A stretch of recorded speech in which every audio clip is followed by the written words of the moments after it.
class, let's chant the prayers. Om Jnana Timirandasya Jnananjana Shalakaya Chakshuram Militam Yena Tasmai Shri Gurave Namaha Shri Chaitanya Manobhishtam Sthapitam Yena Bhutale Swayam Rupaha Kadamahyam Dadati Swapadantikam Vandeham Shri Guru Shri Yudapadakamalam Shri Gurum Vaishnavamscha Shirupam Sagujatam Sahaganagam Tam Suchivam Sadavaitam Savadutam Parijana Sahitam Krishna Chaitanya Devam Shri Radha Krishna Padam Sahaganagam Shri Vishakharvatanscha Nama Om Vishnu Padaya Krishna Krishnaya Bhutale Shri Mate Bhakti Vedanta Swami Namaste Saraswati Devi Gaurvani Pracharini Nirvisesha Shunyavadi Pashakti Deshatagine Namo Mahavadanyaya Krishna Prema Pudayate Krishnaya Krishna Chaitanya Namne Gauratushe Namaha E Krishna Karuna Sindho Dinabandho Jagatpate Gopesha Gopika Kanta Radha Kanta Namostute Tapta Kanchana Gaurangi Radhe Vrindavaneshwari Vrishabhanusute Devi Pranamami Haripriye Vanchakalpatarubhyascha Kripa Sindhubhya eva cha Patitanam Pavanebhyo Vaishnavebhyo Namo Namaha Jai Shri Krishna Chaitanya Prabhu Nityananda Shri Advaita Gadadhara Shivasadi Gaura Bhakta Vrinda Hare Krishna Krishna Krishna Hare Hare Hare Rama Rama Rama Hare Hare.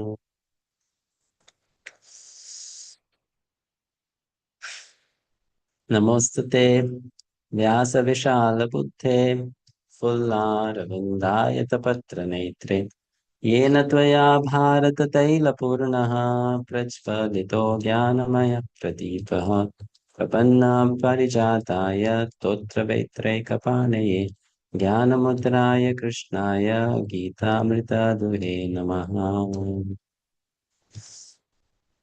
So, we are studying chapter 6 of Bhagavad-Gita as it is. Dhyana Yoga. Yesterday we had quite interesting discussion on the topic of controlling the mind, its importance, and how we can do it, right? The steps to do it. So we'll continue with that. Krishna is telling Arjuna about the symptoms of someone who has controlled the mind. This is very interesting in Bhagavad Gita. Uh, Something is explained, and then after that, what will be the result of you doing it is also explained. So you're not just left untold about the goal, about the result, about how you can test whether you are on the right path or not. So Bhagavad Gita gives complete information, gives complete knowledge. It doesn't just tell, okay, you have to control the mind and this is how you control the mind.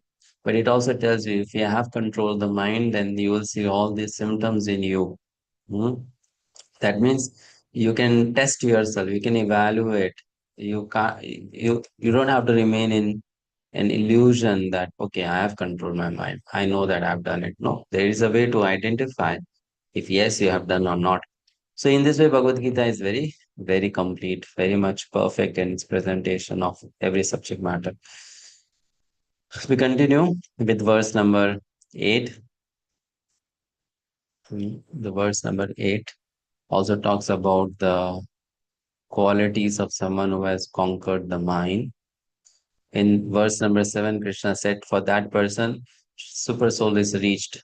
That means that person can communicate to the super soul.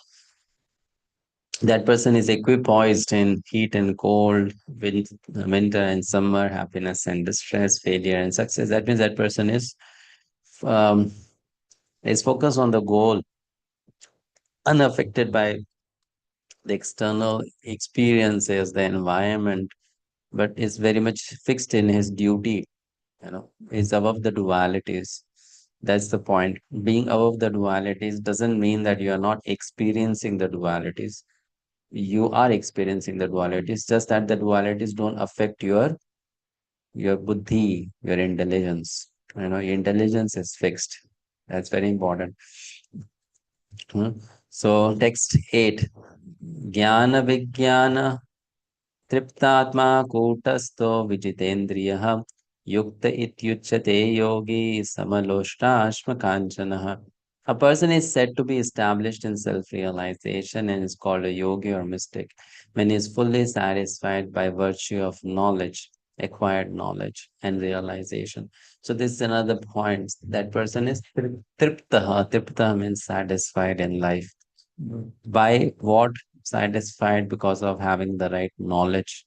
So that person is satisfied. He doesn't just have knowledge, he or she also has realization of that knowledge. So that brings satisfaction, which is very important. If there is no satisfaction in the mind will always be without peace and therefore will not be happy. So this satisfaction has to be there. And this satisfaction is developed on the basis of Gyan and Vigyan, theory and practical realization. Such a person is situated in transcendence and is self controlled. He sees everything, whether it be pebbles, stones, or gold, as the same. So in verse 7, 8, and 9, you will notice that the point of being equal or equanimous is presented at three different levels. In 6.7, it said that person is equal to heat and cold, happiness and distress. Now it is said that person is equal to what? To objects, whether it is stone or whether it is gold. Same, sama. Does it mean that he will give you gold at the cost of stone, at the value of stone? No, it doesn't mean that. huh? It doesn't mean that, okay, because gold and stone are same, so I can do everything that I can do with gold, with stone also. No, what it means is that person is not is not affected if he loses gold, you know, and just like if you lose some stone from your property, you will not be lamenting. Okay, I lost some pebbles from my house garden. You will not lament for it. But if you lose some gold, you will lament for it. So that person doesn't lament, will not lament. That person is sama towards things. That person doesn't have greed. Okay, so that person has overcome greed. That's the point for material objects. Towards relationships, we have attachments, and towards objects, we have greed. So, overcoming greed means you are not unnecessarily attached to objects. And overcoming attachment means you are not unnecessarily attached to relationships, right? To people. Mhm. So that person sees all these things as same. Purport. Book knowledge without realization of the supreme truth is useless. This is stated as follows. Ataha Shri Krishna namadi na bhavet krayam indraye sevonmukhe jivado swayam eva spurat yadaha. No one can understand the transcendental nature of the name, form, quality, and pastimes of Sri Krishna through his materially contaminated senses. Only when one becomes spiritually saturated by transcendental service to the Lord are the transcendental name, form, quality, and pastimes of the Lord revealed to him. Bhakti Rasamrita Sindhu 1.2.234. This Bhagavad Gita is the science of Krishna consciousness. No one can become Krishna conscious simply by mundane scholarship. One must be fortunate enough to associate with a person who is in pure consciousness. A Krishna conscious person has realized knowledge by the grace of Krishna because he is satisfied with pure devotional service. By realized knowledge, one becomes perfect. By transcendental knowledge, one can remain steady in his convictions, but by mere academic knowledge, one can be easily deluded and confused by apparent contradictions. It is the realized soul who is actually self controlled because he is surrendered to Krishna. He is transcendental because he has nothing to do with mundane scholarship. For him, mundane scholarship and mental speculation, which may be as good as gold to others, are of no greater value than pebbles or stones.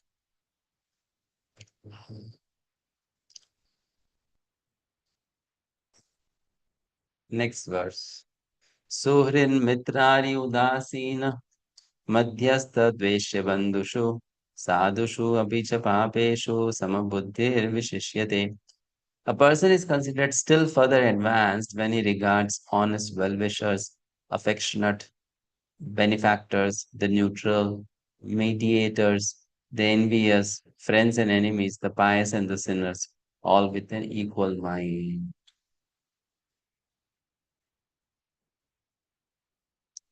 So here people are being spoken of that we have different relationships, and one who is self-control or mind control, that person will be in very advanced stage, become equal to all kinds of relationships. Okay. Hmm.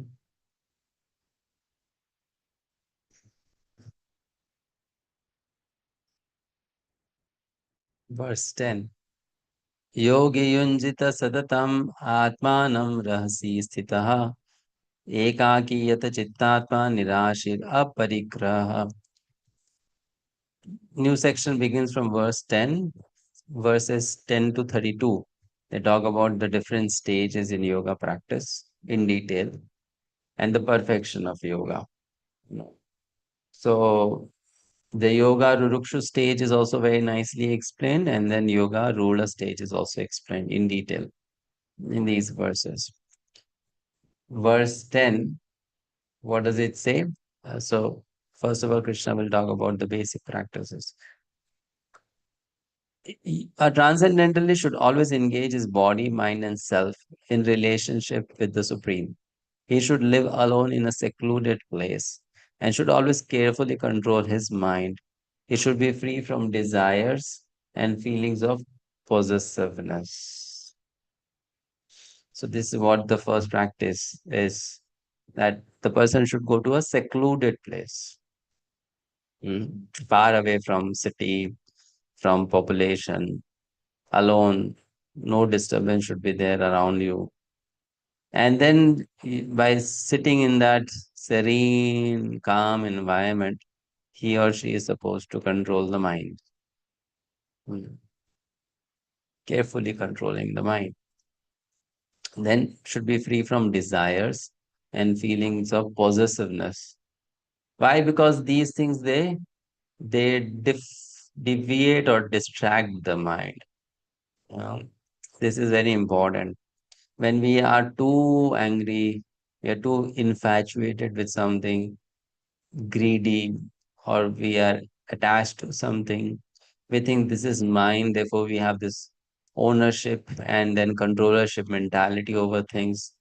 So these they don't allow the minds to remain steady or stable. They keep the mind, flicker. Just like in chapter 2, Krishna said to Arjuna that if there is a lamp in a windless place, then that lamp will not flicker. Correct? If it's in a windy place, then the lamp is going to flicker. So the mind is like that. How much wind is required to make the lamp flicker? Not much wind. Even little wind comes, it starts flickering, isn't it? It's not that a big storm is supposed to come, then only it's going to move. No, little wind. Even if you just blow from your mouth little air on that flame, it's going to get extinguished. Yeah, it is so delicate, the point is. Similarly, the mind is very delicate. It doesn't need big storm to, you know, shake the mind or move the mind. Even little agitation can make the mind change its position or its state. So therefore, one has to carefully control the mind, staying away from what? From feelings of possessiveness. Hmm. This is very natural. When you are in an environment where you think you are the owner, you get really into action, because you want to control. If you think I am the owner, right? And if you are in an environment where you know you're not the owner, you're nothing, what do? You just stay quiet, you stay still, because you don't have any power to do anything, correct? But when you are in your place where I am the boss, this is mine, that is mine, this child is mine, this wife is mine, this husband is mine, these servants are mine, this is my refrigerator, this is my bedroom. So then you start getting into action because, okay, now I can do things, I can control things. But then you go to a place where you are nothing, you don't do anything, you can't do anything because you don't have the right to do something, right? There you may even have to ask for permission. Can I talk? Can I sit? Can I go? Can I come? Uh, right. But where you are the boss, you don't need permission. So that's the problem with the mind. When we are surrounded by objects which we think is ours, our mind is hooked into all that. And then you want to control, isn't it? So go away from such an environment so that you can be peaceful and you can meditate. Therefore, practical lesson for a devotee practitioner is what? Go out of your house for a yatra. Stay away from your mundane responsibilities for some days. And when you are in yatra, don't think about things happening at the house, things happening in the office, all that. You are a little away from that environment, so your mind will be more focused on spiritual activities. Otherwise, the mind will just remain there in mundane things only, material responsibilities. It won't come out of it. So the purpose of yatra is this, that you try to, for some time, some days, disconnect yourself from your normal daily routine, where your mind is always hooked into material activities, material subjects, right? That's the purpose of yatra or pilgrimage, to disconnect from the material life and connect fully to spiritual life. Okay. Um, so then that person can try to control. That's what this verse is saying. Let's read the purport. Arati Mataji, please read. Yes, Prabhu. Let me Verse share number. the screen. Verse number 10. Purport.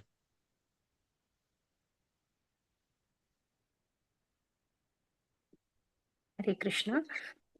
Krishna is realized in different degrees as Brahman, Paramatma, and the Supreme Personality of Godhead. Krishna consciousness means concisely to be always engaged in the transcendental loving service of the Lord. But those who are attached to the impersonal Brahman or the localized super soul are also partially Krishna conscious, because the impersonal Brahman is the spiritual ray of Krishna and the super soul is the all pervading partial expansion of Krishna. Thus, the impersonalist and the meditator are also indirectly Krishna conscious. A directly Krishna conscious person is a topmost transcendentalist, because such a devotee knows what is meant by Brahman and Paramatma. His knowledge of the absolute truth is perfect, whereas the impersonalist and the meditative yogi are imperfectly Krishna conscious. Nevertheless, all of these are instructed herein to be constantly engaged in their particular pursuits so that they may come to the highest perfection sooner or later. The first business of a transcendentalist is to keep the mind always on Krishna. One should always think of Krishna and not forget him even for a moment. Concentration of the mind on the Supreme is called samadhi or trance.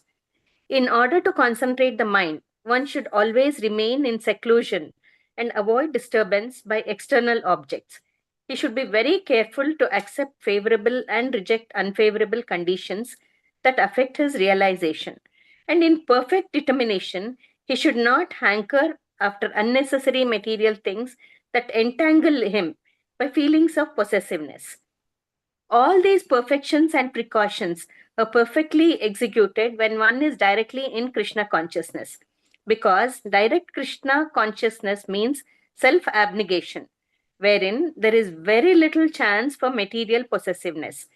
Srila Rupa Goswami characterizes Krishna consciousness in this way: Anasaktasya Vishayan Yatharham Upayunjataha. निर्बन्धः कृष्णसम्बन्धे युक्तं वैराग्यम् उच्यते।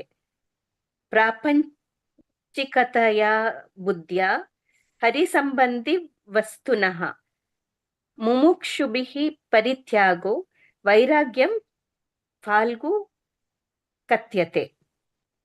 One is not attached to anything, but at the same time accepts everything in relation to Krishna.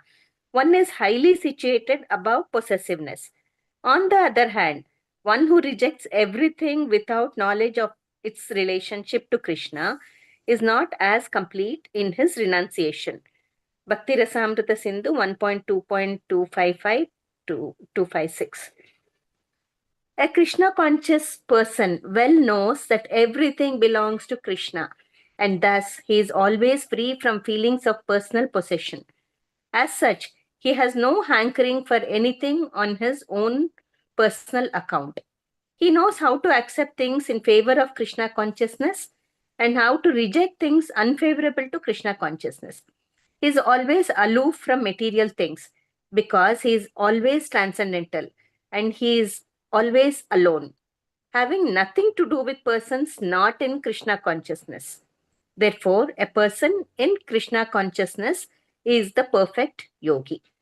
Thank you. Thank you. Srila Prabhupada is trying to explain how for a devotee this works, very easily. Hmm. For a devotee, the way to rise above possessiveness is to know that yes, everything belongs to Krishna and nothing belongs to me. That's how a devotee remains free from possessiveness and desires. Okay, shall we go to the next verse? 11, 12. शुचौ देशे प्रतिष्ठाप्य स्थिरम् आसनमात्मनः नात्युच्छ्रितं नातिनीचं चैलाजिनकुशोत्तरम् तत्रैकाग्रं मनः कृत्वा यतचित्तेन्द्रियक्रियः उपविश्यासने युञ्ज्याद् योगमात्मविशुद्धये. To practice yoga, one should go to a secluded place. Sucha deshe. Sucha means actually holy place, sanctified place. Like Prabhupada will say, go to Haridwar, go to Prayagraj. That's uh, holy place. Then should lay kusha grass on the ground and then cover it with a deer skin and a soft cloth. The seat should be neither too high nor too low and should be situated in a sacred place. The yogi should then sit on it very firmly and practice yoga to purify the heart by controlling his mind, senses, and activities and fixing the mind on one point.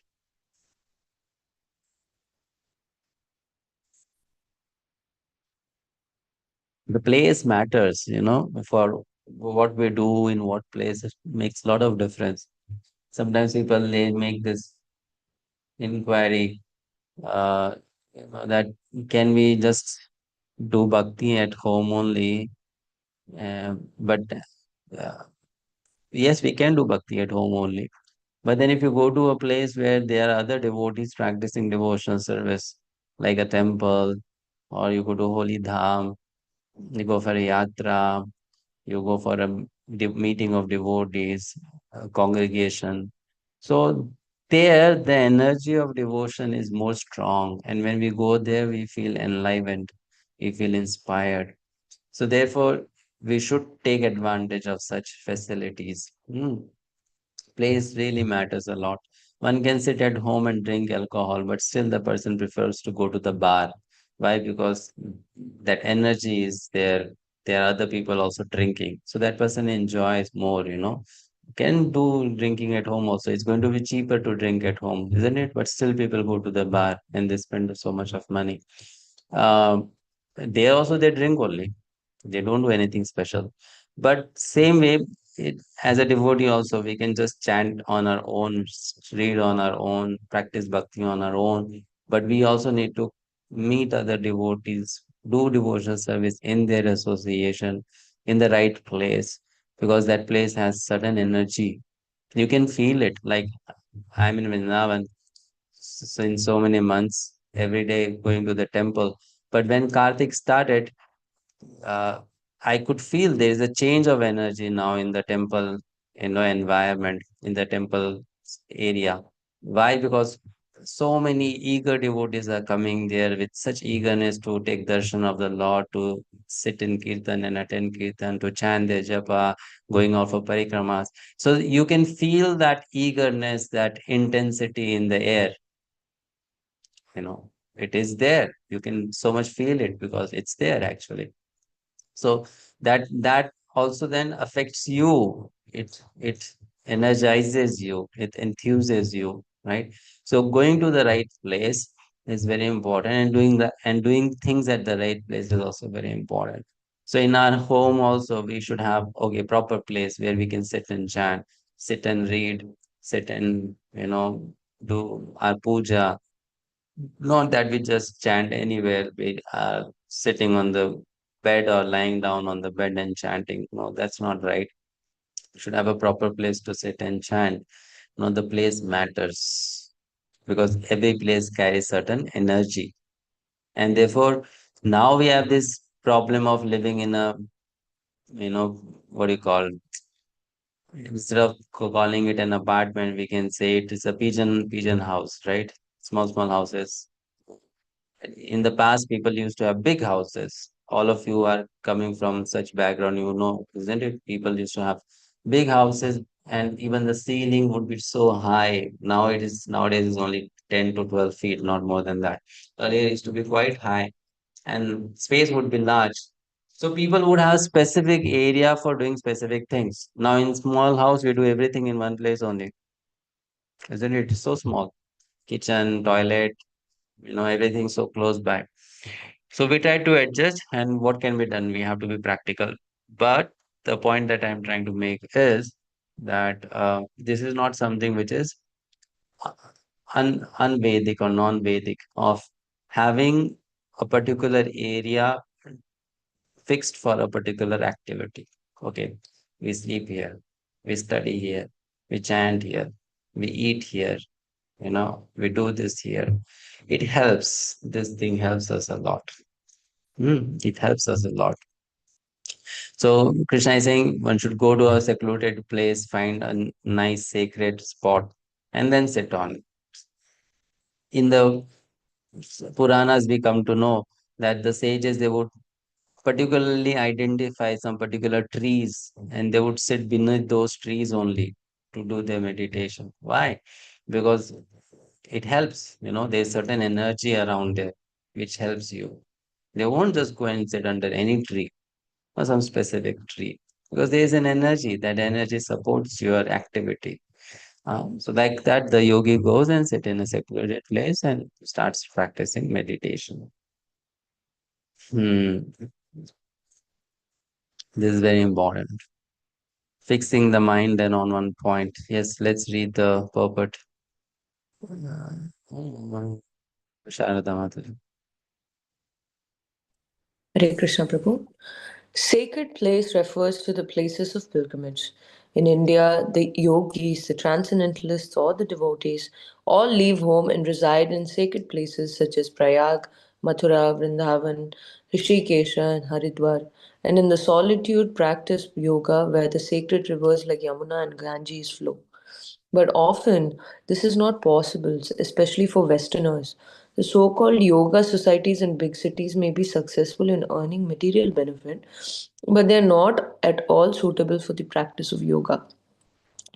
One who is not self controlled and whose mind is not undisturbed cannot practice meditation. Therefore, in the Brihan Naradiya Purana, it is said that in Kali Yuga, the present Yuga or age, when people in general are short lived, slow in spiritual realization, and always disturbed by various anxieties, the best means of spiritual realization is chanting the holy name of the Lord. Harer Nama, Harer Nama, Harer Nama, Iva Kevalam, Kalau Nasteva, Nasteva, Nasteva, Gatiranyatha. In this age of quarrel and hypocrisy, the only means of deliverance is chanting the holy name of the Lord. There's no other way. There is no other way. There is no other way. There is no other way. Yes. Okay. So therefore, in Kali Yuga, there is no holy place left actually, honestly speaking. So how can one practice Ashtanga Yoga? The holy places are the most crowded and most unclean places these days in India. Sorry to say that. Right? Yeah. Only when the government is good, okay, there is some decency in holy place. Otherwise, holy places are the most crowded, most unorganized, and most unclean. Externally talking.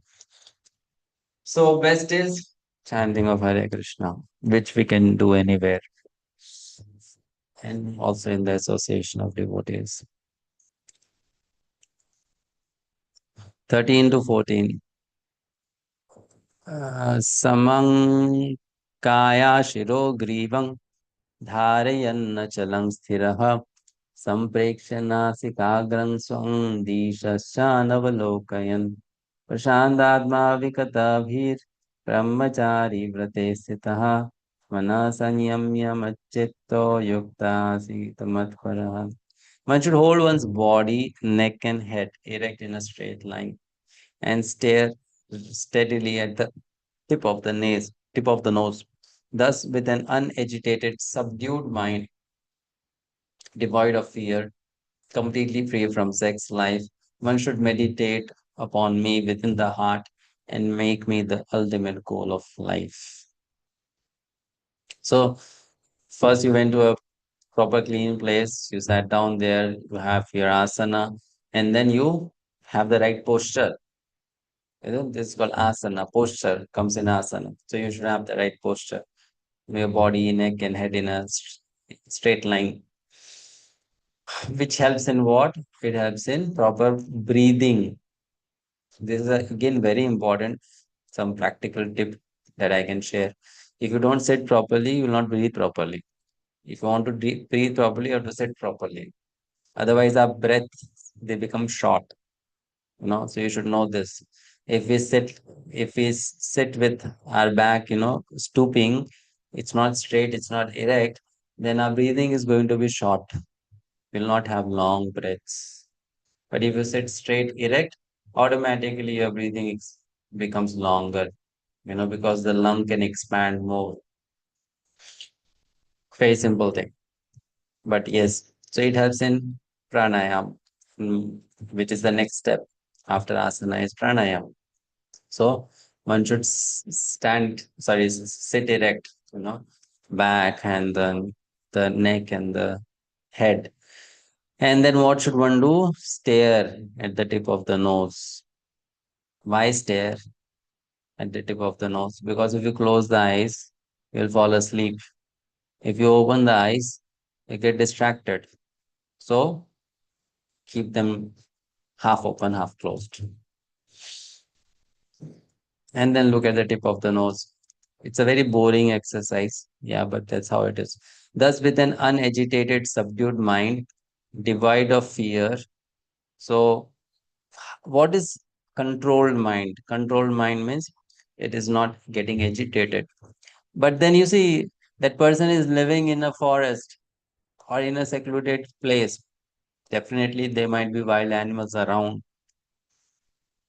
So, that person should not become fearful.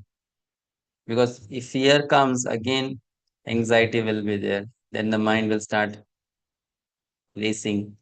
So one should become fearless. A person who is afraid cannot control the mind.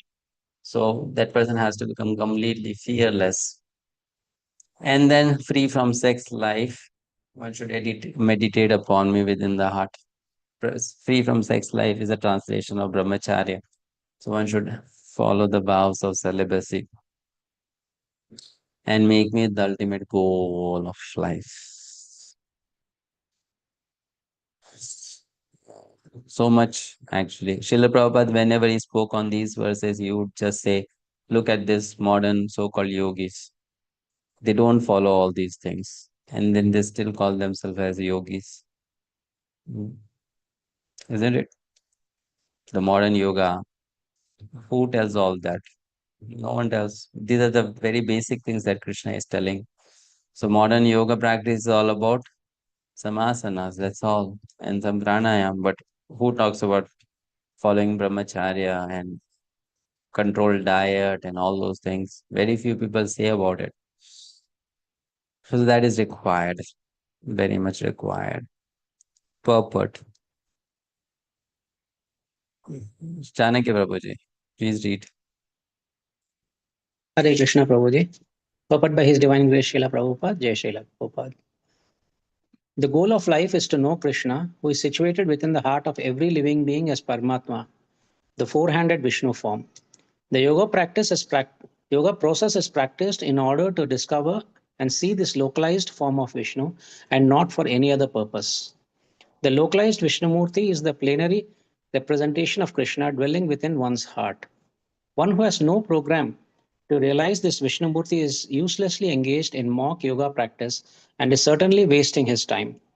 Krishna is the ultimate goal of life, and the Vishnumurti situated in one's heart is the object of yoga practice. To realize this Vishnumurti within the heart, one has to observe complete abstinence from sex life. Therefore, one has to leave home and live alone in a secluded place, remaining seated as mentioned above. One cannot enjoy sex life daily at home or elsewhere and attend a so called yoga class and thus become a yogi. One has to practice controlling the mind and avoiding all kinds of sense gratification, of which sex life is the chief. In the rules of celibacy written by the great sage Yajnavalkya, it is said, Karmana manasa vacha sarva vastashu sarvada sarvatra maituna tyago brahmacharyam prachakshate. The vow of brahmacharya is meant to help one completely abstain from sex indulgence in work, words, and mind at all times, under all circumstances, and in all places. No one can perform correct yoga practice through sex indulgence. Brahmacharya is taught, therefore, from childhood when one has knowledge of sex life. Children at the age of 5 are sent to the Gurukula or the place of the spiritual master, and the master trains the young boys in the strict discipline of becoming brahmacharis. Without such practice, no one can make advancement in any yoga, whether it be dhyana, jnana, or bhakti. One who, however, follows the rules and regulations of married life, having a sexual relation only with his wife, and that also under regulation, is also called a brahmachari. Such a restrained householder brahmachari may be accepted in the bhakti school, but the jnana and dhyana schools do not even admit householder brahmacharis. They require complete abstinence without compromise. In the bhakti school, a householder brahmachari is allowed controlled sex life because the cult of bhakti yoga is so powerful that one automatically loses sexual attraction being engaged in the superior service of the Lord. In the Bhagavad-Gita 2.59, it is said, Vishaya vinivartante niraharasya dehinah rasavarjam rasopyasya param drishtva nivartate. Whereas others are forced to restrain themselves from sense gratification. A devotee of the Lord automatically refrains because of superior taste. Other than the devotee, no one has any information of that superior taste. Vigata bihi. One cannot be fearless unless one is fully in Krishna consciousness. A conditioned soul is fearful due to his perverted memory, his forgetfulness of his eternal relationship with Krishna.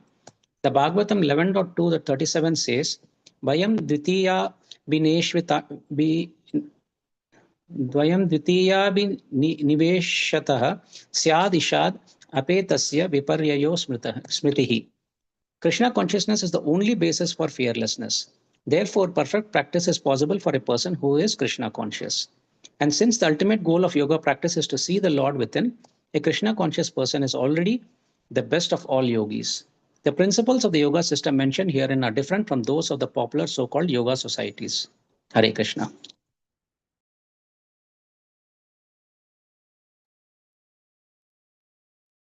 Okay. So, Srila Prabhupada explains that in bhakti, sometimes we don't have to artificially refrain ourselves from certain uh, engagements or activities because bhakti itself is so, fulfilling in nature that one doesn't feel like engaging in mundane activities anymore if one is getting the taste of bhakti. On the path of jnana and yoga, because there is not sufficient reciprocation from the Supreme Lord and there is no rasa experienced. So, artificially, a lot of endeavor has to be put to restrain oneself, one's mind, one's senses. But on the path of bhakti, that is not required. You must have heard these sadhus who are very austere from other paths, like in Buddhism, even Jainism. They practice very severe austerity. When I was in Bhutan, we used to sometimes visit this monasteries of Buddhist monks, and they would whatever hairs they got on their head or on the face. As such, Mongolians, they don't get much hairs, you know that, isn't it? Correct? They have very less hairs in the beard and the mustache. So instead of shaving those hairs off or cutting those hairs with a scissor, they would use plucker. Plucker means they would pluck the hair and then pull it out like that. Very painful, isn't it? If you do that, it's quite painful. But that's kind of the austerity they practiced. Uh, Many such things. So, on the path of bhakti, one doesn't have to do such things, unnecessary, artificially causing oneself pain, or you know, mm, uh, being very dry and harsh on oneself. Because bhakti itself shifts our focus from mundane sense enjoyment to spiritual sense enjoyment, or you can say sense engagement. But at the same time, we have to put some efforts. If we are not attracted to bhakti, and the reason is we are too much attracted to material sense gratification. That Krishna says in Bhagavad Gita in chapter 2, Bhogeshwarya prasakta nam taya pahrita chetasam. So we are too attracted to sense enjoyment, so we have to curb down that spirit to some extent. Then we can practice bhakti. And then bhakti will do its job. It will play its role, and our other contaminations will get cleared naturally, easily. Okay, next. Prabhuji, Next. Yeah. I have question. I don't know it is right question or not, but like we say in the bhakti, we have to abstain from sex life. So, so Prabhuji, even in Grihastha Jivan, it has to be regulated. So, Prabhuji, these things are made by God only, na? So, it means I don't know how to ask, but these things are made by God only. So, why these things like abstaining, celibacy, these things are happening? Means I Yes. So everything is there as a part of the creation. First of all, we have to understand everything is made by God. Even poison is made by God. That doesn't mean that morning breakfast, lunch, and dinner you take 2 grams of poison because it is made by God. Yeah. So everything is given by God. So that's not a very good logic that it's given by Krishna. First thing. Second thing, everything is given for a purpose, right? So sex life also has a purpose. And what is that purpose? The purpose is you want to procreate. You want to bring other living entities into material life. That's the purpose. Increase your family, increase the progeny, bring good people, good humans to the society. That's the purpose.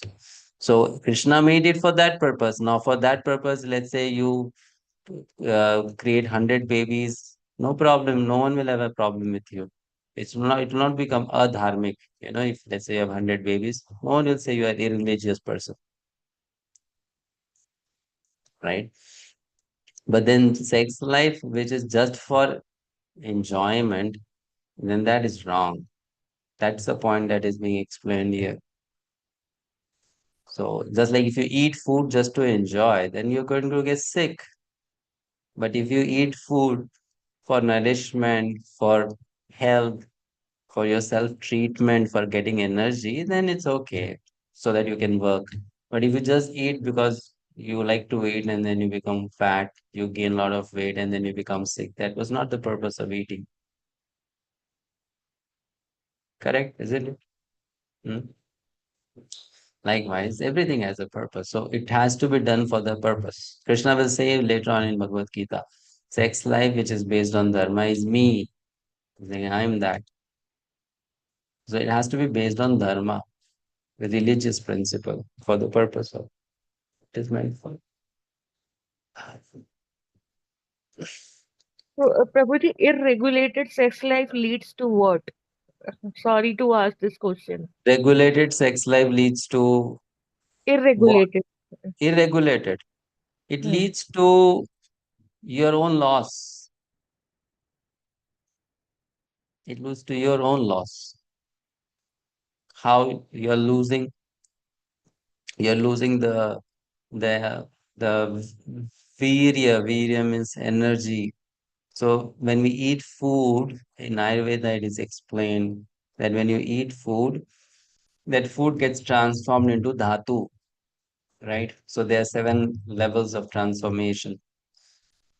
From food you get blood, then from blood comes the next. I'm not remembering all the names.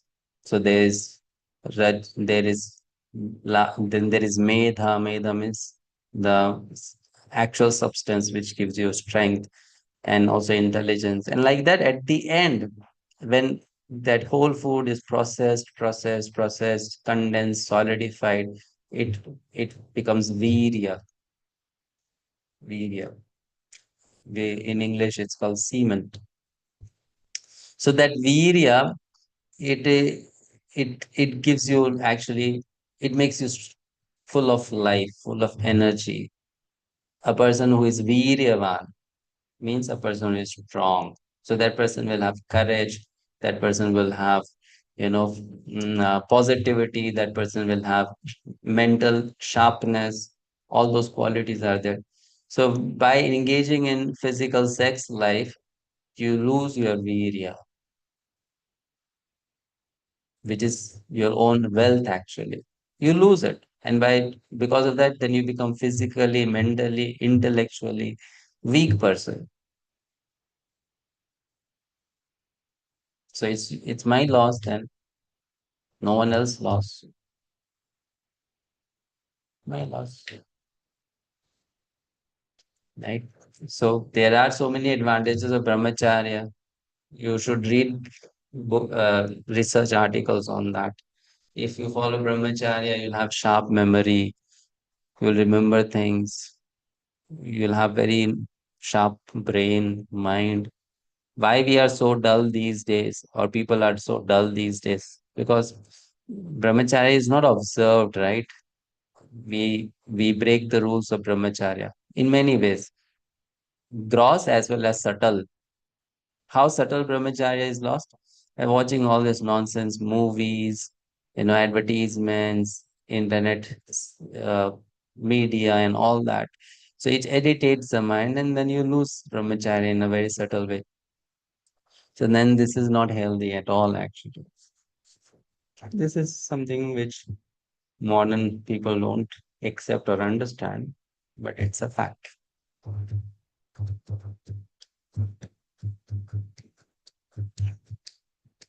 Thank you, Prabhuji. Body is an instrument. If my body is proper, my mind is proper, my intelligence proper, then, like for example, now we are studying Bhagavad-Gita as it is. On what will be the medium that will help you to assimilate this knowledge? You are working through your body and mind and intelligence only, right? It is this system only which is helping us. Correct? Now, if this system is defective, then how will this knowledge will be absorbed by us? It will not be absorbed in the right manner, right, properly. Therefore, these principles are followed to keep ourselves intact. When we are intact, then something can be added to us beneficial. Otherwise, how? You know, when you get too sick, too weak, and you get a chronic disease, in Ayurveda, you cannot be given the medicine directly. Why? Because the body is too weak to even digest the medicine. It happens many times, you know. So then first, what does the Kaviraj do? He will give you medicine that will first of all increase your digestion power. And after you have become little healthy, then the actual medicine will be given so that now you can digest that medicine and get cured of the disease, the actual disease, the chronic problem. It happens many times like that. You know, if the medicine is too heavy, it's going to just come out as stool. It will not get digested. So there is no point of taking the medicine. You eat it from one side and from other side, it just goes out without giving you any benefit, right? Isn't it? Hmm. Similarly, when our stomach is not proper, we are told don't eat rich food, don't take milk food. Why? Because even if you eat, it's not going to get digested. Uh, So, likewise, when our system is not proper, whatever nice things we might have with us, Bhagavad-Gita, Srimad Bhagavatam, association of devotees, holy name, Ma Prasadam, everything, Kartik month. But if our system is faulty, we cannot take complete advantage of it. Right? So if we make our system better, then the same thing will have better results on us. That's why you follow. Have to follow. Okay, next verse 15. Yunjanevam sadatmanam yogi niyatamanasah shantim nirvana paramam matsangstham adhigacchati. Thus, practicing constant control of the body, mind, and activities, the mystic transcendentalist, his mind regulated, attains to the kingdom of God or the abode of Krishna by cessation of material existence. Here, Krishna is gradually explaining the steps or the stages. So, now what happens? Because that person has done pranayam and pratyahar, then dharana, dhyana, now samadhi, that person can enter into kingdom of God. Purport. Prithvi Mataji, please read.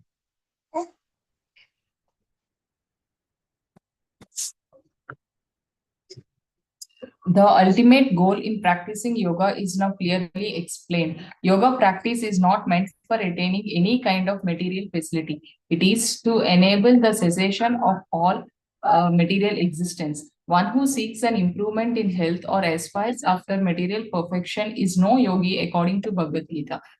Nor does create cessation of material existence entail one's entering into the void, which is only image. There is no void anywhere within the creation of the Lord. Rather, the cessation of material existence enables one to enter into the spiritual sky, the abode of the Lord. The abode of the Lord is also clearly described in the Bhagavad Gita as that place where there is no need of sun, moon, or electricity. All the planets in the spiritual kingdom are self-illuminated like the sun in the material sky. The kingdom of God is everywhere, but the spiritual sky and the planets thereof are called Paramdhama or superior abodes. A consummate yogi who is perfect in understanding Lord Krishna, as is clearly stated herein by the Lord Himself, Mat Chittaha, Mat Paraha, Mat Sthanam, can attain real peace and can ultimately reach his supreme abode, Krishna Loka, known as Goloka Vrindavana. In the Brahma Samhita 5.37, it is clearly stated Goloka eva nivaste e akhilatma bhutaha. The Lord, although residing always in his abode called Goloka, is all pervading Brahman and the localized Paramatma as well by dint of his superior spiritual energies. No one can reach the spiritual sky Vaikunta or enter into the Lord's eternal abode Goloka Vrindavana without the proper understanding of Krishna and his plenary expansion Vishnu. Therefore, a person working in Krishna consciousness is a perfect yogi because his mind is always absorbed in Krishna's activities. Savai mana Krishna padarvindayoha. In the Vedas also, Sveteshwarata Upanishad 3.8, we learn Tameva vidivati mrityun eti. One can overcome the path of birth and death only by understanding the Supreme Personality of Godhead Krishna. In other words, perfection of the yoga system is the attainment of freedom from material existence and not some magical jugglery or gymnastic feats to be full innocent people. Thank you.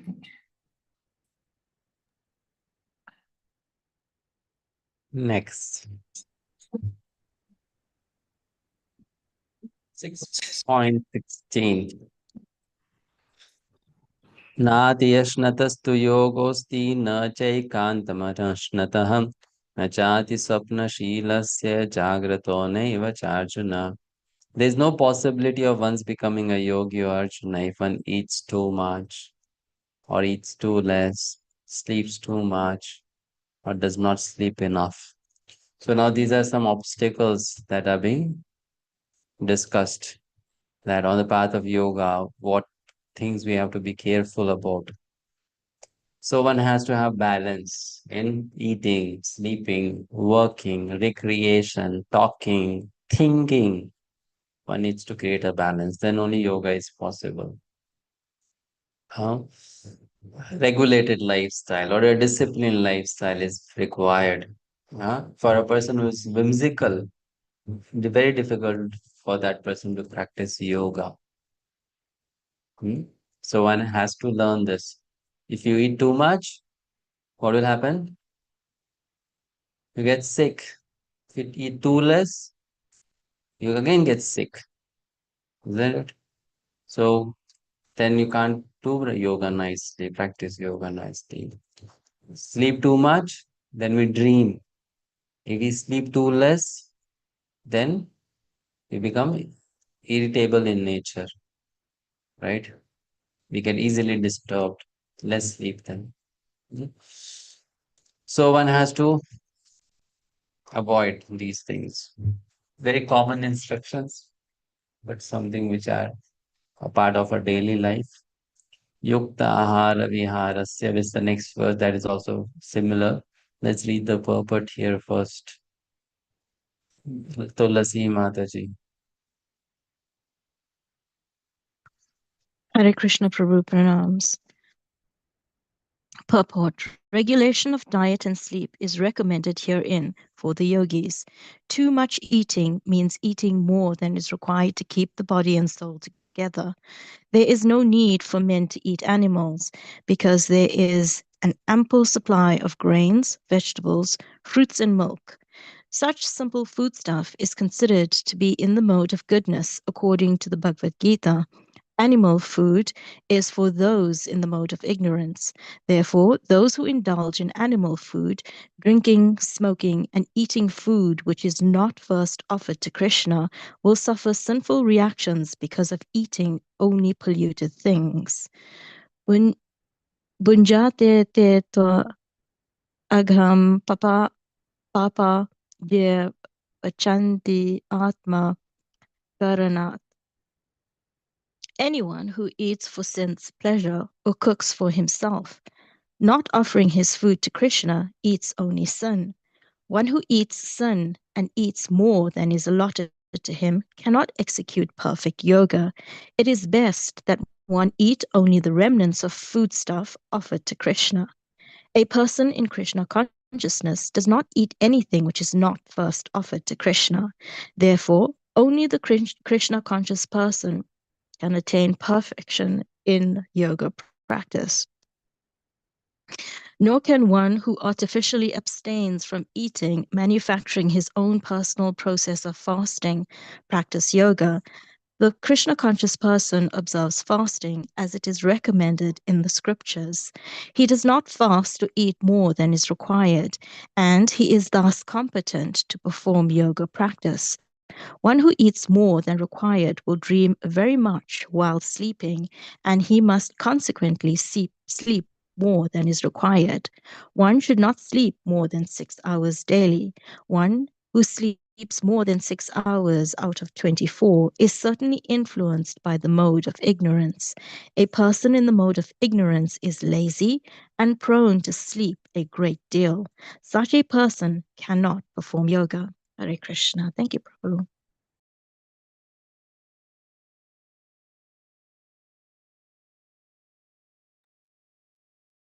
Okay.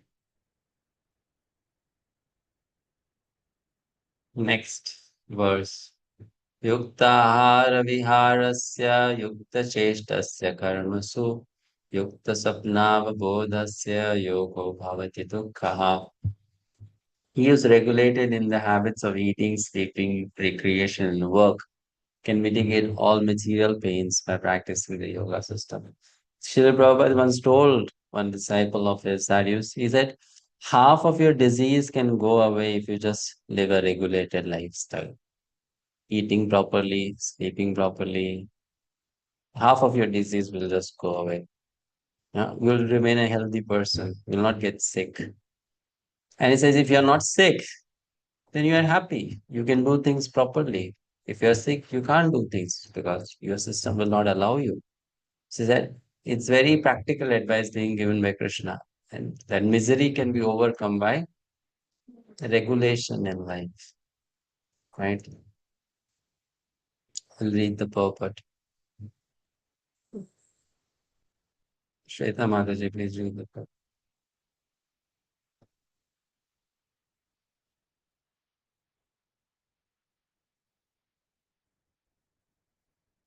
Are you there, Shweta Mataji?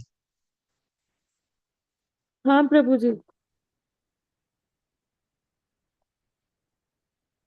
Extravagance in the matter of eating, sleeping, defending, and mating, which are demands of the body, can block advancement in the practice of yoga. As far as eating is concerned, it can be regulated when one is practiced to take and accept prasadam, sanctified food. Lord Krishna is offered, according to Bhagavad-Gita 9.26, vegetables, flowers, fruits, grains, milk, etc. In this way, a person in Krishna consciousness becomes automatically trained not to accept food not meant for human consumption and not in the category of goodness. As far as sleeping is concerned, a Krishna conscious person is always alert in the discharge of his duties in Krishna consciousness, and therefore any unnecessary time spent sleeping is considered a grace loss. Avyartha kalatvam. A Krishna conscious person cannot bear to pass a minute of his life without being engaged in the service of the Lord. Therefore, his sleeping is kept to a minimum. His idol in this respect is Srila Rupa Goswami, who was always engaged in service of Krishna and who could not sleep more than 2 hours a day, and sometimes not even that. Thakur Haridas would not even accept prasadam nor even sleep for a moment without finishing his daily routine of chanting with his beads 300,000 names. As far as the work is concerned, Krishna conscious person does not do anything which is not connected with Krishna's interest, and thus his work is always regulated and untainted by sense gratification. Since there is no question of sense gratification, there is no material leisure for a person in Krishna consciousness. And Tapuji upwards.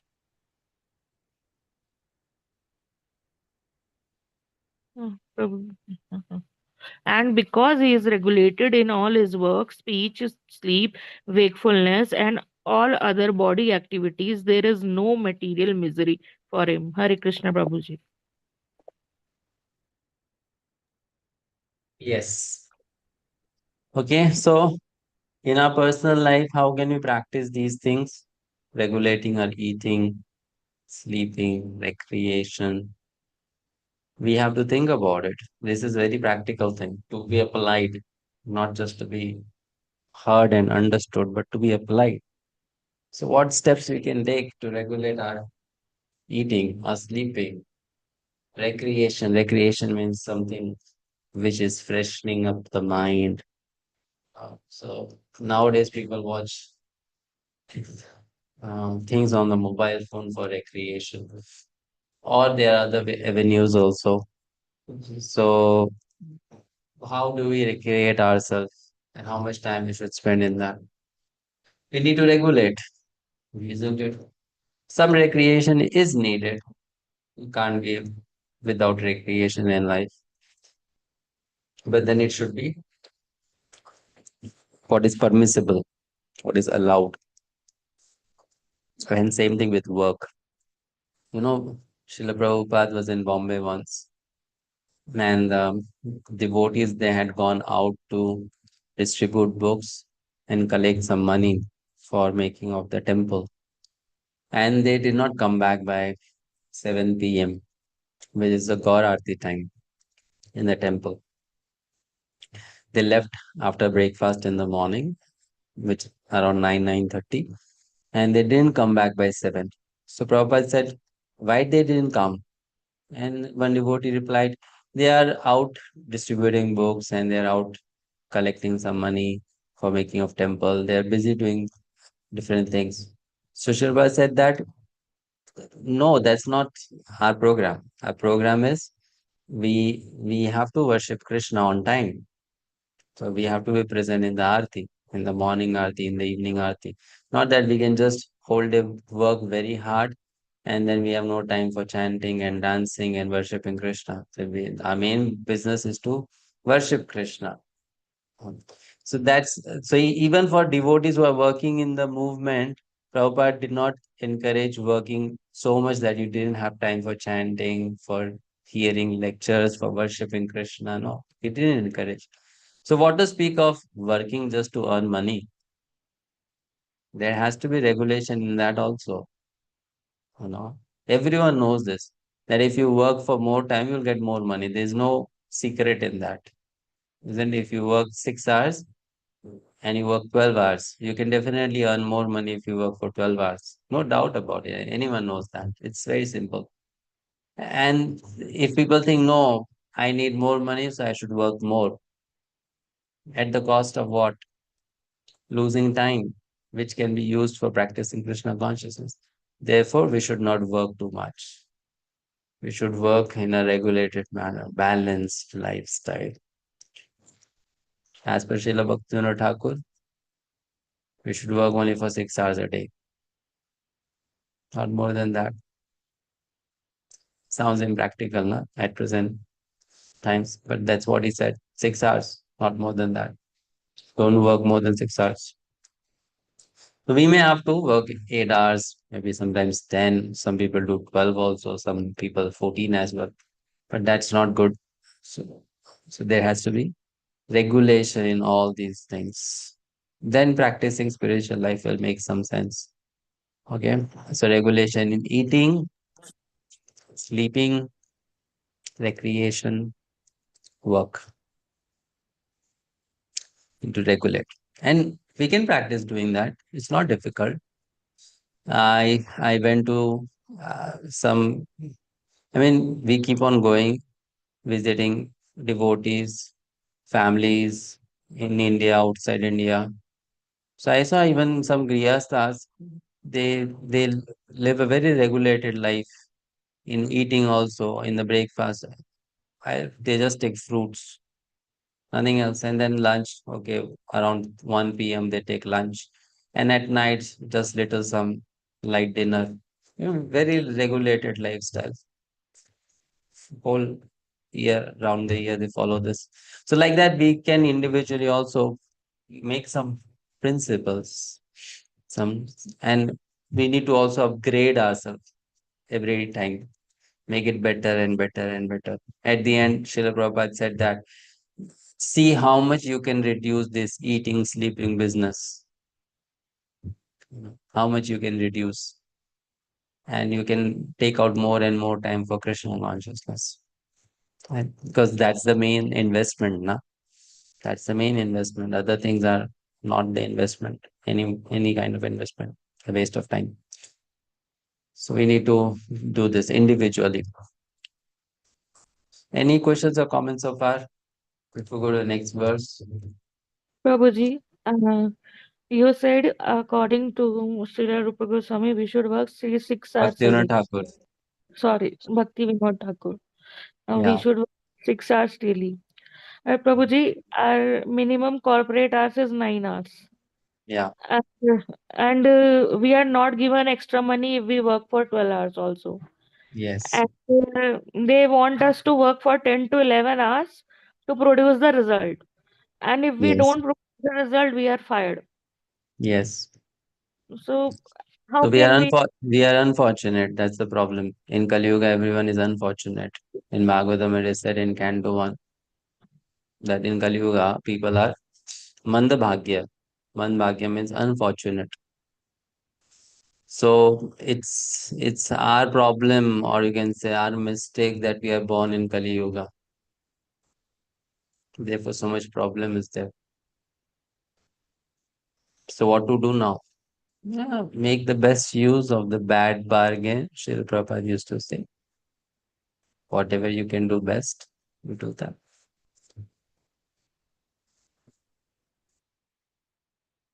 That's all we can do.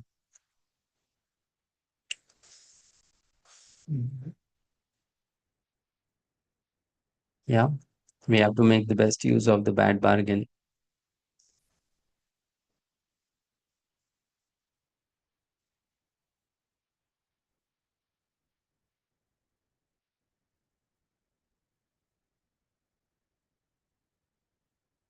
Any other question?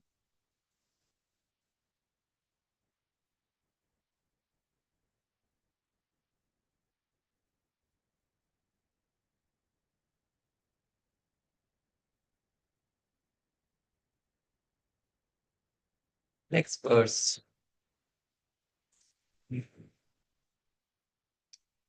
Verse 18. यदा विनियतं चित्तम् आत्मन्येवावतिष्ठते निष्प्रिय सर्वकामेभ्यो युक्त इत्युच्यते तदा. When the yogi, by practice of yoga, disciplines his mental activities and becomes situated in transcendence, devoid of all material desires, he is said to be well established in yoga. Purport. Yes, someone wants to read the purport. I can read, Prabhu. Okay. The activities of the yogi are distinguished from those of an ordinary person by his characteristic cessation from all kinds of material desires, of which sex is the chief. A perfect yogi is so well disciplined in the activities of the mind that he can no longer be disturbed by any kind of material desire. This perfectional stage can automatically be obtained by persons in Krishna consciousness. As stated in the Srimad Bhagavatam, Savai Mana Krishna Padara Vindayor Vacham Sri Vaikunta Gunanuvarnani Karau Harir Mandira Marjanadishu Shrutim Chakara Chuta Satkatotaye Mukunda Lingalaya Darshane Drushau Tadbhritya Gatra Sparshanga Sangamam Granam च तत्पादसरोजसौरभे श्रीमत्तुलस्य रसनं तदर्पिते पादौ हरे क्षेत्रपदानुसर्पणे शिरो हृषीकेशपदाभिवन्दने कामं च दास्ये न तु कामकाम्यया यतोत्तमश्लोकजनाश्रया रति. King Ambarish, first of all, engaged his mind on the lotus feet of Lord Krishna. And then, one after another, he engaged his words in describing the transcendental qualities of the Lord, his hands in mopping the temple of the Lord, his ears in hearing of the activities of the Lord, his eyes in seeing the transcendental forms of the Lord, his body in touching the bodies of the devotees, his sense of smell in smelling the scents of the lotus flowers offered to the Lord, his tongue in tasting the tulsi leaf offered at the lotus feet of the Lord, his legs in going to places of pilgrimage and the temple of the Lord, his head in offering obeisances unto the Lord, and his desires in executing the mission of the Lord. All these transcendental activities are quite befitting a pure devotee. This transcendental stage may be inexpressible subjectively by followers of the impersonal path, but it becomes very easy and practical for a person in Krishna consciousness, as is apparent in the above description of the engagements of Maharaj Ambarish. Unless the mind is fixed on the lotus feet of the Lord by constant remembrance, such transcendental engagements are not practical. The devotional service of the Lord, therefore, these prescribed activities are called archana, or engaging all the senses in the service of the Lord. The senses in the mind require engagements. Simple abnegation is not practical. Therefore, for people in general, especially those who are not in the renounced order of life, transcendental engagement of the senses and the mind, as described above, is the perfect process for transcendental achievement, which is called yukta in Bhagavad Gita. Hare Krishna.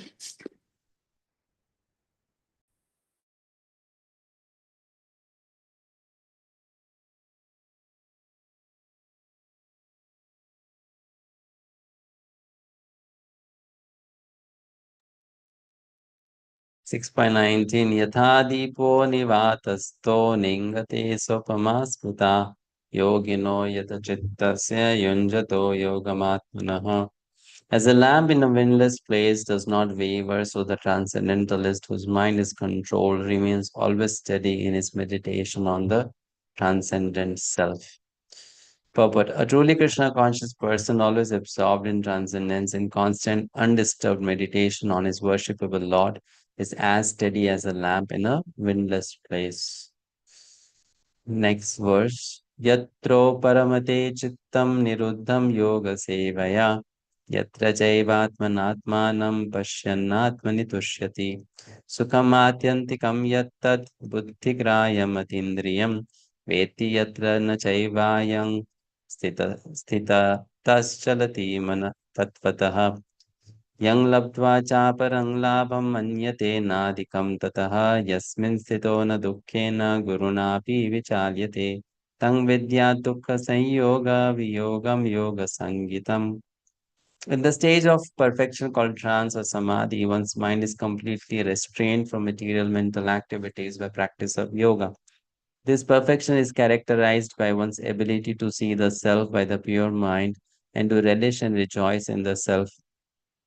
In that joyous state, one is situated in boundless transcendental happiness, realized through transcendental senses. Established thus, one never departs from the truth, and upon gaining this, he thinks there is no greater gain. Being situated in such a position, one is never shaken even in the midst of greatest difficulty. This indeed is actual freedom from all miseries arising from material contact. Purport. Sarveshwar Jagannath Prabhu. Hare Krishna Guruji, Dandavad. By practice of yoga, one becomes gradually detached from the material concept. This is the primary characteristic of the yoga principle. And after this, one becomes situated in the trance or samadhi, which means that the yoga realizes the super soul through the transcendental mind and intelligence, without any misgivings of identifying the self with the super self. Yoga practice is more or less based on the principle of Patanjali system. Some unauthorized commentators try to identify the individual soul with the super soul, and the monist thinks this is to be the liberation. But they do not understand the real purpose of Patanjali yoga, systems of yoga. There is an acceptance of transcendental pleasure in the Patanjali system, but the monists do not accept this transcendental pleasure out of the fear of jeopardizing the theory of oneness.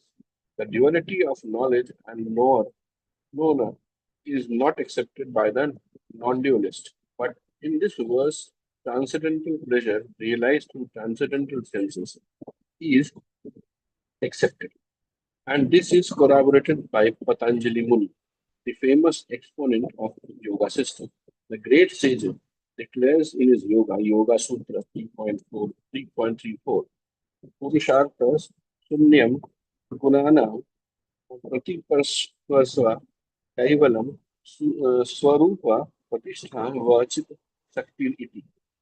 This Siti Shakti or eternal potency or transcendental Purushartha means mental religiosity, economic development, and sense gratification. And at the end, the attempt to become one with the Supreme. This oneness with the Supreme is called Kaivalam by the monist. But according to Patanjali, this Kaivalam is an internal or transcendental potency by which the living entity becomes aware of its constitutional position. In the words of Lord Chaitanya, this state of affair is called Cheto Darpana Marjanam, or clearance of impure mirror of the mind. This clearance is actually liberation, or Bhava Mahadavagni Nirvapanam. The theory of nirvana, so preliminary, corresponds with this principle. In the Bhagavatam, this is called Sarupena Vyasvastita. The Bhagavad-Gita also confirmed this situation in this verse. After nirvana or material cessation, there is the manifestation of spiritual activity or devotional service to the Lord, known as Krishna consciousness. In the words of Bhagavatam, Swarupena Vyavasthita, this is the real life of living entity. Maya or illusion is the condition of spiritual life contaminated by material infection. Liberation from this material infection does not mean destruction of original eternal position of the living entity. Patanjali also accepts this by his words, Kaivalam Swarupa Pratisthata va Siddhi Sakti iti. The Siddhi Sakti or transcendental treasure is real life. This is confirmed in the Vedanta Sutra as Anandamayo Vyasata. This natural transcendental pleasure is ultimate goal of yoga and easily achieved by the execution of devotional service or bhakti yoga. Bhakti yoga will be vividly described in the seventh chapter of Bhagavad Gita. In the yoga system, as described in this chapter, there are two kinds of samadhi called samprajanta samadhi or asamaprajanta samadhi. When one becomes situated in the transcendental position by various philosophical research, he is said to achieve the Samprajanta Samadhi.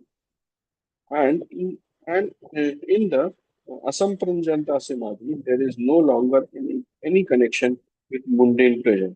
For one, is this transcendental to all sort of happiness derived from the senses. When the yogi is once situated in that transcendental position, he is never shaken from it. Unless the yogi is able to reach this position, he is unsuccessful. Today, today's so-called yoga practice, which involves various sense pleasures, is contradictory. A yogi indulging in sex and intoxication is a mockery. Even though yogis who are attracted by siddhis, perfections, in the process of yoga are not perfectly situated. If yogis are attracted by the byproducts of yoga, then they cannot attain the stage of perfection and is stated in this verse. Persons therefore indulging in make show practice of gymnastic feats or siddhis should know that the aim of yoga is lost in that way. The best practice of yoga in this age is Krishna consciousness, which is not baffling.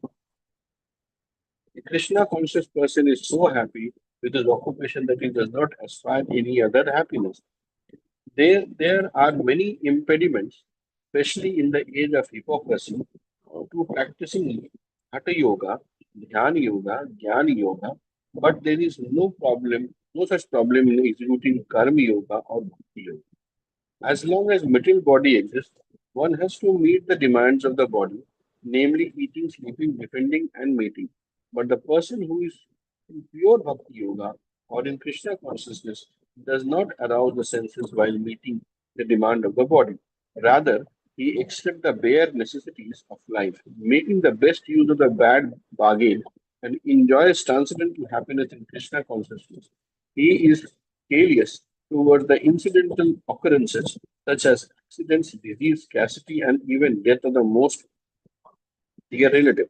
But he is always alert to execute his duties in Krishna consciousness or Bhakti Yoga.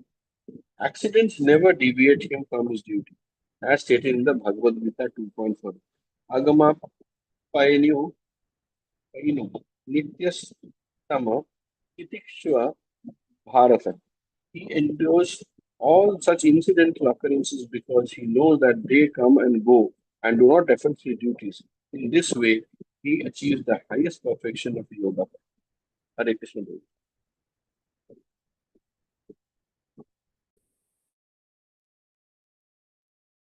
Thank you, Prabhu. Okay, last verse for today. Very important verse, 24. Let's read this. Sa nischayena yoktavyo yogo nirvina chetasa sankalpa prabhavan kamang tyaktva sarvanasheshatah manasevendriya gramam viniyamya samantatah.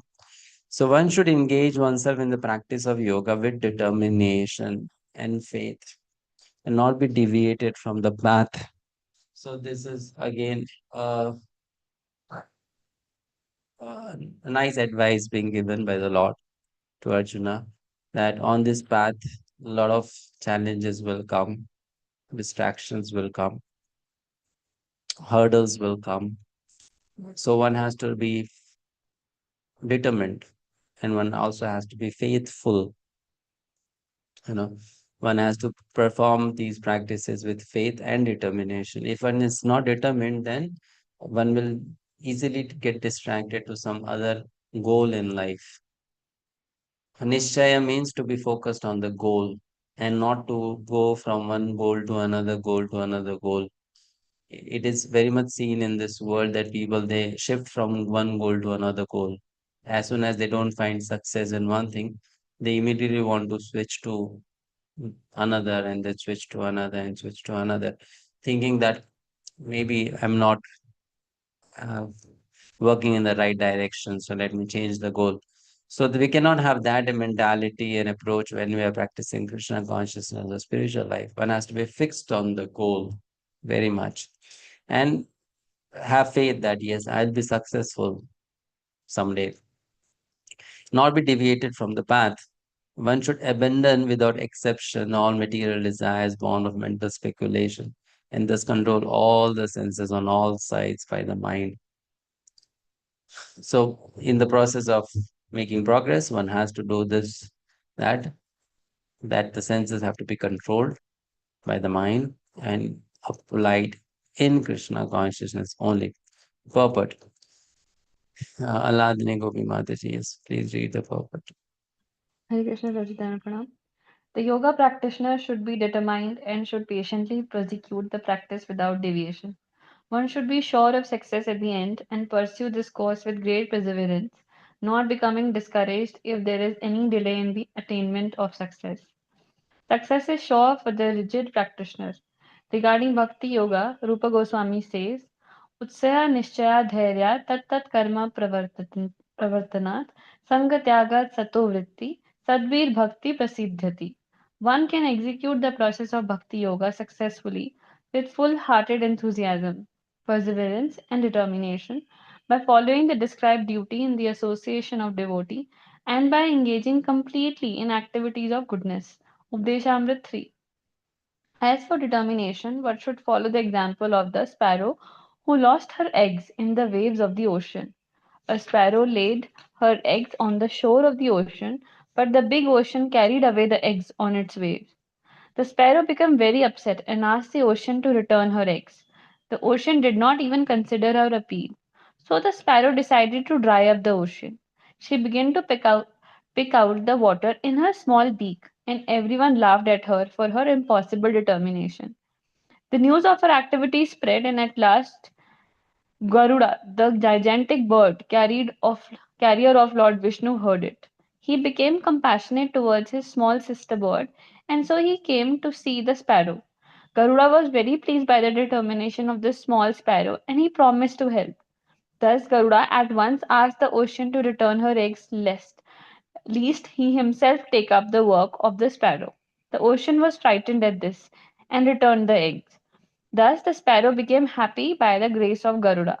Similarly, the practice of yoga, especially Bhakti Yoga and Krishna consciousness, may appear to be a very difficult job. But if anyone follows the principle with great determination, the Lord will surely help, and God help those who help themselves. Thank you, Prabhu.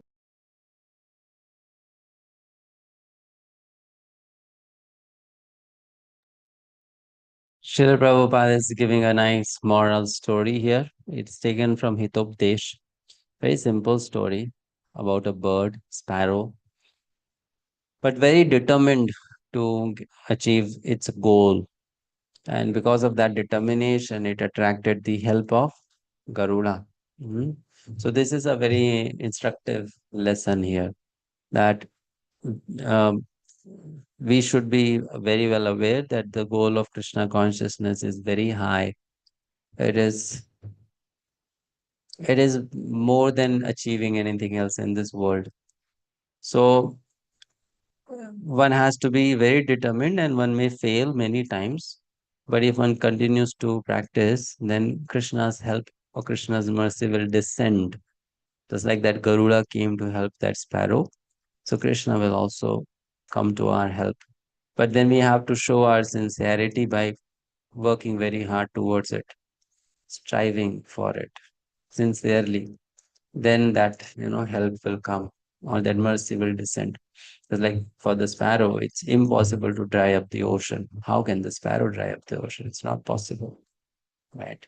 But still, that sparrow had that determination of doing something so huge, Herculean actually. Herculean is so big. But then, because the sparrow was sincere, she attracted help. Similarly, to come out of Maya and to become Krishna conscious is a big project. It's a very ambitious project. And one has to be very sincere, hardworking, focused, eager, right, determined. Then, by putting regular efforts, someday one can attract Krishna's mercy, Krishna's help, and then be successful.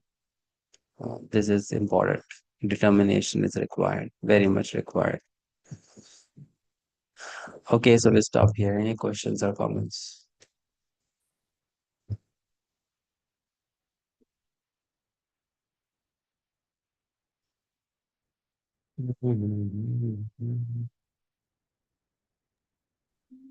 Prabhuji, I have a question. Uh, Forgive all the devotees and you. Means I am not this type of a person. What I asked about regulated sex life, I live regulatedly only, but I am asking so that I become more pure and I can work on me. Yeah, So, not an issue. Your question was not wrong. It's okay. so, uh, so you said one thing, Prabhuji. Certainly, also if we are thinking. So, as in Kali Yuga, as far as I know, Prabhupada mentioned subtle things won't have importance until we do in actions. Yeah, but then we should know if you are doing it subtly, then it will also come out in your gross body because it's interconnected, right? The point that Srila Prabhupada is trying to make is in a context. That is our problem. We hear something, we read something, and then we applied it out of the context, you know. So what Srila Prabhupada is telling is, okay, let's go to a story from Srimad Bhagavatam. What is that story? The story is that Parshuram's father, Jamadagni, you know, he had a complaint towards his wife. The complaint was his wife had had gone to take a bath, and while she was bathing in the pond, she happened to see a demigod, very, very good looking demigod, and she developed a desire to associate with that demigod. So she got that little desire in her mind. And then when she came back home, Jamadagni got angry on her that you lost your mental chastity. How can you think like that? For you have done a big sin. So then he told his sons, you have to kill your mother. That's the prayaschitta for her. So Prabhupada, when he says in Kali Yuga, you don't get reaction for what you think in the mind, this is what he wants to say. That in the previous ages, even mentally something is done wrong, you'll be immediately punished for it, right? Physically you do wrong, then you are punished. But even mentally you do something wrong, you get punishment. In those ages, the rules are very strict. So in Kali Yuga, if you do something mentally wrong, you don't get punishment. But that doesn't mean that you do something mentally wrong, it's not going to have any wrong effect on you. No, that doesn't mean then you are taking the subject out of context. Whatever we think, that's what turns into action, no? That's what turns into speech. That's what turns into behavior. So can we subtly control such desires or Yeah, wrong? by developing proper intelligence. We have to hear from right source and we have to develop proper intelligence. So when we develop proper intelligence and you can discriminate, this is wrong desire, I should not be thinking like that. So you can check your thoughts. That's called mind control. What is mind control? Checking your thoughts, checking your feelings, checking your desires. That's mind control. Okay, and we can ask for forgiveness from Prabhupada. And we can, of course, we can ask for forgiveness. We should ask for forgiveness, but at the same time, the solution is also to make ourselves more strong by having proper intelligence. That's the point. Now, when our intelligence is corrupted, we don't know the difference between right and wrong. So we think what is wrong is also right. But when we develop good intelligence, we understand it's wrong. I should not think like that. I should not feel like that. I should not desire like that. Then that intelligence will discipline the mind. You cannot think like this. Why are you thinking like this? Thank you, Prabhuji. Hare Krishna, Prabhu. Hare Krishna. Mataji. Yeah, Prabhu, about determination in Krishna consciousness. I mean, my own example, like in the sense, at times I feel very determined, and I do a lot of like outreach programs, and I also get a lot of happiness and sing out of that. But then again, it falls down, like in the sense. So, how to be steady in that determination is something that I'm struggling.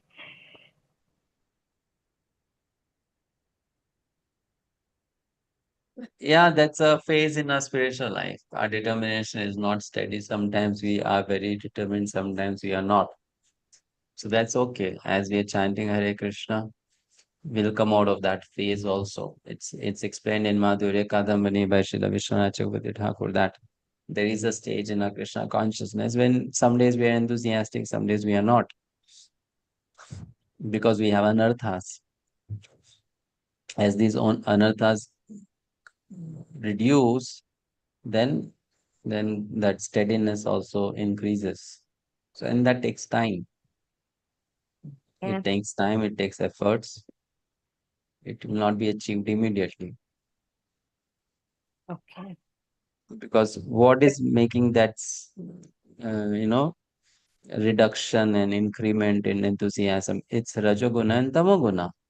Influence of Rajoguna and Tamoguna. And that's going to remain as long as we are associating with these modes. Only when we are fixed in sattva, then we'll become steady. That's called nishtha. Nishtha means steadiness. So anarthas have to be overcome. Okay. Thank you, Prabhu.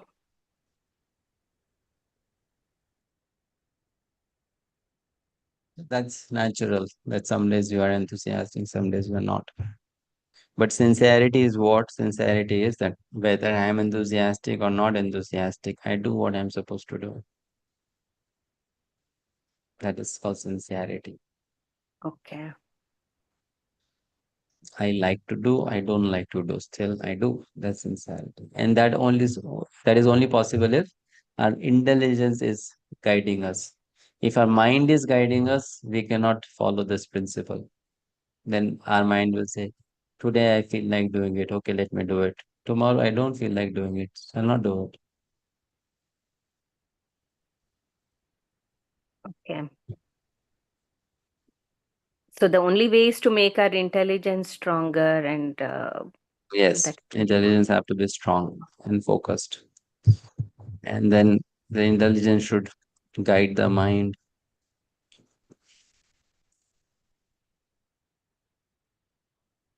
Okay. Thank you, Prabhu.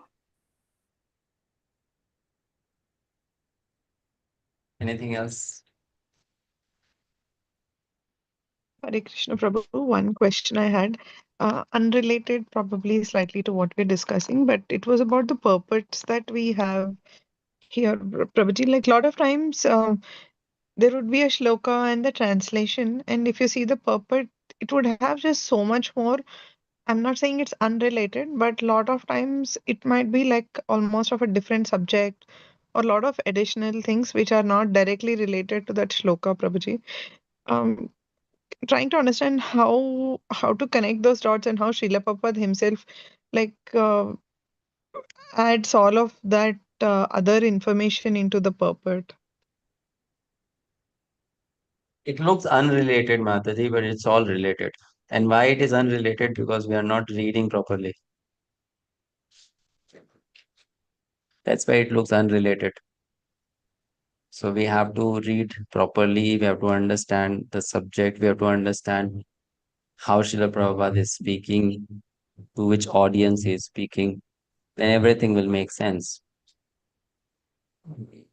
First of all, let's know one thing. However intelligent we may be, Bhagavad Gita is a mystery. And therefore, if you want to unlock that mystery, you can't just do that in one reading. It requires quite meditative study of Bhagavad Gita to understand every verse and what is being given in the purport by Srila Prabhupada, why it is there, what he wants to convey to us through that. So if we are doing it superficially, we will not understand. It won't make sense. Why is he giving this? Why this extra? This is not required here, right? So it's that is our problem. It's our individual problem, and that will happen not just with Gita. It will happen with any scripture you read. If you read the scripture without purport, also you will not be able to understand the scriptures. You will not understand why this verse is coming here. What is the subject of this verse? So it requires some meditation. It requires some focus, concentration. For more advanced devotees, Prabhuji, as well. Hmm? More advanced as well. Like Yeah, the maybe, more you advance, you practice more, you will understand also more. And it's not that, okay, because let's say another problem which people have is nowadays we think like that. I want to study Gita. So I'll go to the best teacher of Bhagavad Gita and learn everything from that teacher on Bhagavad Gita. The teacher may be the best, and the teacher's understanding may be very nice also. But then you also need to have some qualification to get that from the teacher, correct, Prabhuji. isn't it? Like to give an Yes. example, let's say you are in kindergarten and you may have the best teacher, but can that teacher teach you neurophysics?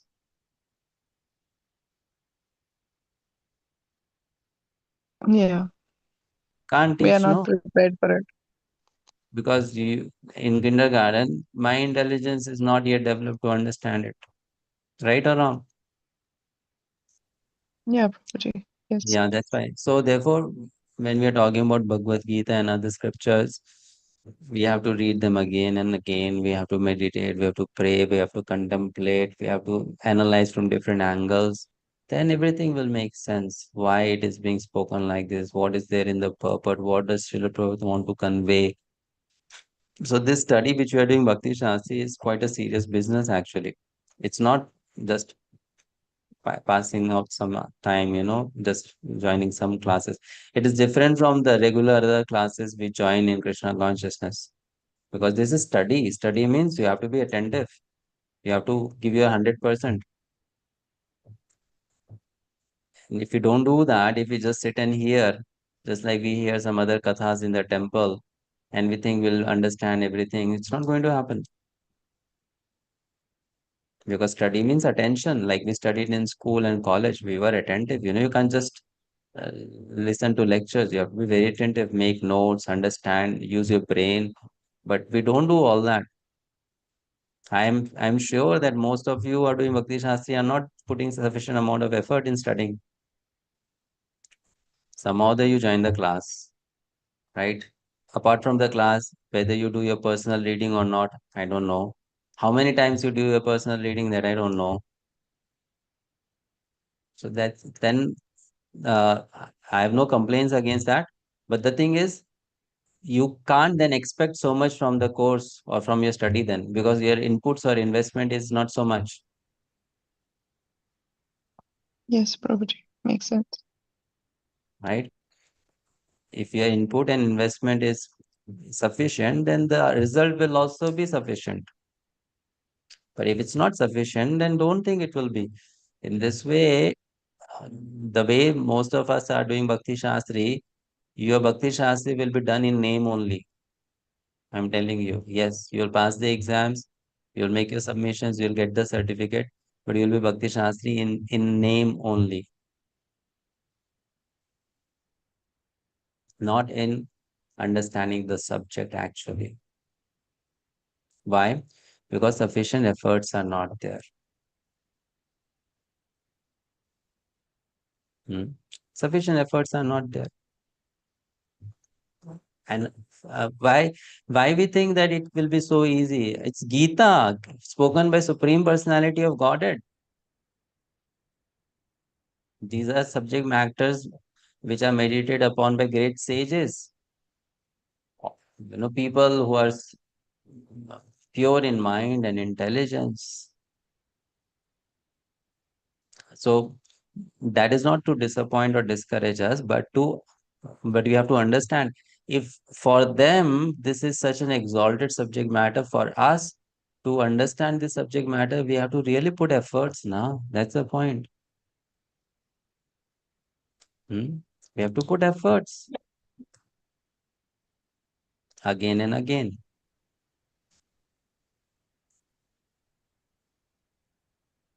Yes, Prabhuji.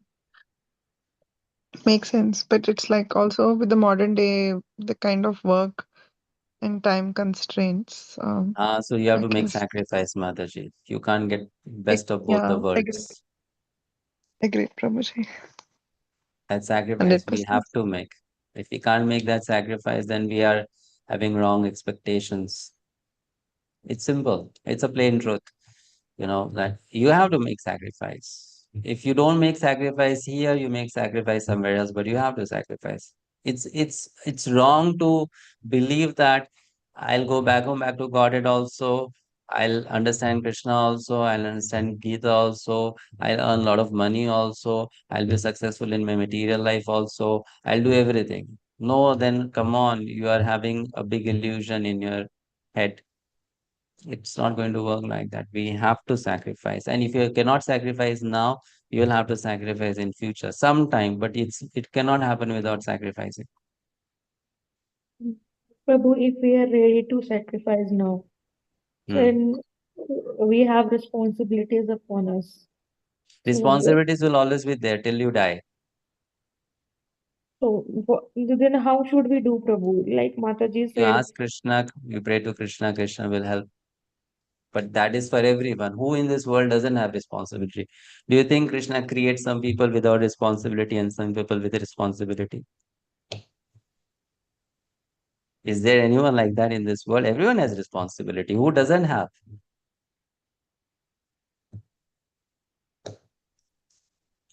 Everyone has, right? Everyone has responsibility. So that's not an excuse. So how to do it? That's the challenge. That's what you have to learn. And that's why we joined this course. Even after doing this course, if you have the same excuse, we have responsibility, how can we do? Then what did we learn then? Arjuna was having responsibility, but still he took out time to study Bhagavad Gita or hear Bhagavad Gita, understand Gita and apply Gita, isn't it? Was he not a responsible man? He was.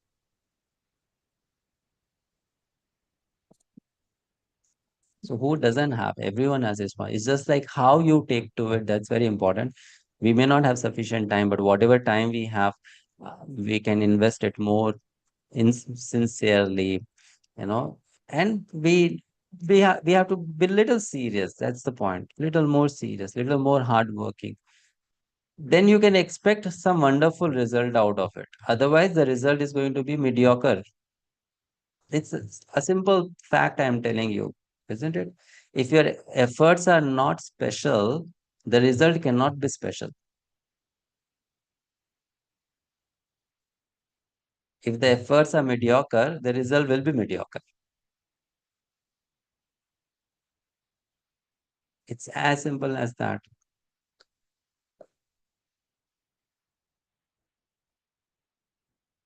Right? But anyway, that should not disappoint us from even putting mediocre efforts. Now we should not decide, okay, better nothing than being mediocre. That is again another kind of, you know, extreme that we should avoid. It happens in Kali Yuga very often. Either I want to be the best or I don't want to try at all. This is a general tendency in Kali Yuga, either the best or forget it. I don't want to do anything. So we should not be like that. Okay, average, no problem. Let's remain average. But if we remain average, the only point that I'm trying to convey is that don't expect results of the special. Then you get the results of average only. Our expectations should be like that. Much needed chastisement. Huh? Much needed chastisement today, I'm Guba. not chastising. I'm just telling you the facts. We need a reality check, Prabhuji. It was a good question to ask. I'm just telling the fact actually that it depends on your effort, It depends on your effort, very much on your effort.